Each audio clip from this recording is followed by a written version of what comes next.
Welcome back, student. We continued our discussion on history, countrysides, and in previous video we discussed about impact of commercialization of agriculture and famine and Mufflage revolution and other peasant revolution. Today our discussion is Indigo rebellion and Indigo commission.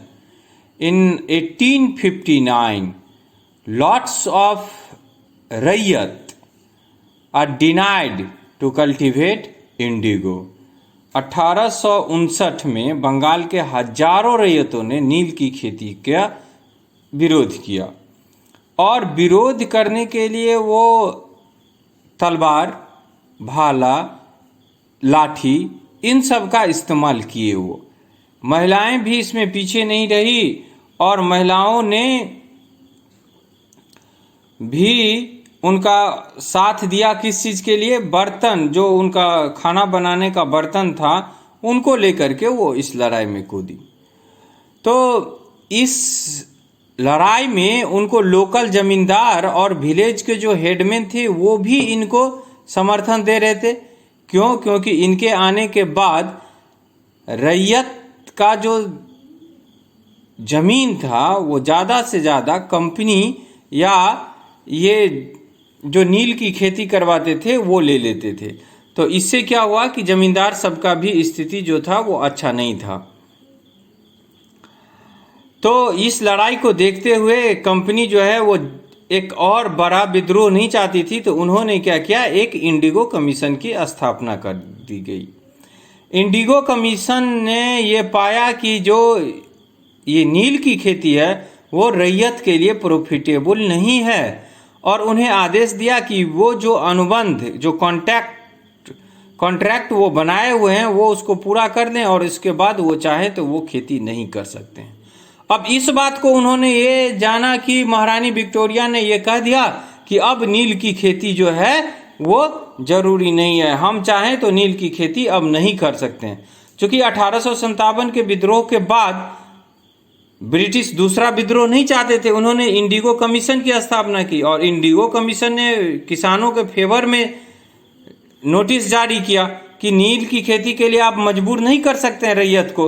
और रैयत को ये कहा कि जो आपने जो contract लिया हुआ है उसको पूरा कर दीजिए, इसके बाद आप खेती करने के लिए मजबूर नहीं होंगे। तो लोगों को यही लगा कि विक्टोरिया ने नील की खेती रानी विक्टोरिया ने नील की खेती न करने का हुक्म दे दिया है। अब उसके बाद क्या हुआ कि कलकत्ता के बहुत सारे पढ़े लिखे लोग भी रैयत के समर्थन में आए और मकान मालिक के विरोध में जोर से जो आंदोलन था वो चला। इसके बाद क्या हुआ कि बागान मालिक जो थे वो दोषी पाया गया। इसमें उसके जोर जबरदस्ती की आलोचना की गई। रैयत से जो अनुबंध था उसको पूरा करने के लिए कहा, अब आप नहीं कर सकते, यह बात हो गया। अब इसके बाद यहाँ पे क्या होता है कि ठीक कलकत्ता में स्थिति सामान्य हो गई और उसी समय गांधी जी जो है वो चंपारण साउथ अफ्रीका से वापस आए थे। तो बागान मालिक अब जो है वो कलकत्ता से बिहार की तरफ रुख किए और वहाँ पे क्या हुआ, इसी तरह का एक्सप्लॉयटेशन इंडिगो के खेती के लिए उनको किया गया। तो बिहार के एक किसान ने गांधी जी को पत्र लिख करके उनकी स्थिति को देखने के लिए बुलाया और 1917 में 1917 में महात्मा गांधी ने चंपारण आंदोलन की शुरुआत की, ये आप जानते हैं।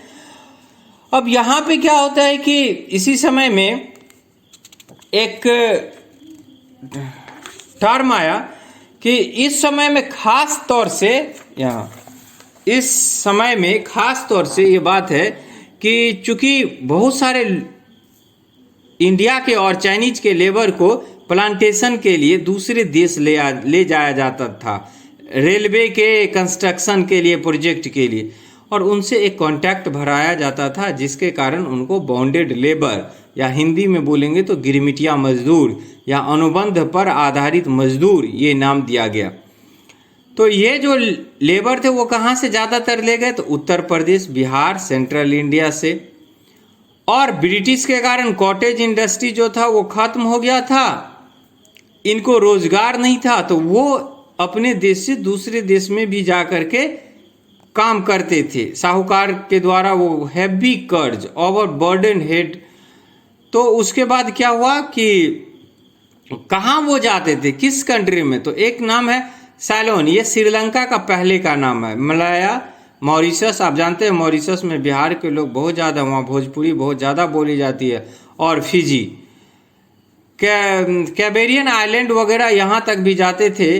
अब एक 19th सेंचुरी में एक नया दौर चला, दैट इज इंडेंटर्ड लेबर, अनुबंध पर आधारित लेबर, गिरमिटिया मजदूर, ये सिस्टम चला। अब उसके बाद उसी समय में सुभाष चंद्र बोस के बारे में बताया जाता है कि चूंकि वो कांग्रेस से शुरू में रहे संबंधित, बाद में वो कांग्रेस छोड़ करके इंडियन नेशनल आर्मी की स्थापना की और जापान और जर्मनी के समर्थन से या उसके मिलिट्री के समर्थन से वो भारत में आज़ादी लाना चाहते थे। और उन्होंने बर्मा में जो है वो भी अटैक किया, लेकिन वो उसमें सफल नहीं हो पाए। और वो लिखता है कि short lived but his efforts rises the spirit of nationalism, मतलब राष्ट्रवाद को लाने में उनका जो योगदान है, राष्ट्रवाद की भावना जगाने में उनके याद को, उनके काम को इंडिया हमेशा याद रखेगा। और a new wave of patriotism, देश प्रेम जो है वो एक नई तरह से उन्होंने देश प्रेम को दिखाया। ओके, उसके बाद कुछ समरी है। आप जानते हैं इस बात को, हम लोग जमींदारी, रैयतबारी, महलबारी सिस्टम पढ़े और ये इम्पैक्ट ऑफ ब्रिटिश रूल है। उसके बाद ये क्वेश्चन आंसर है। तो in next video we discuss about question answer. Okay, thank you.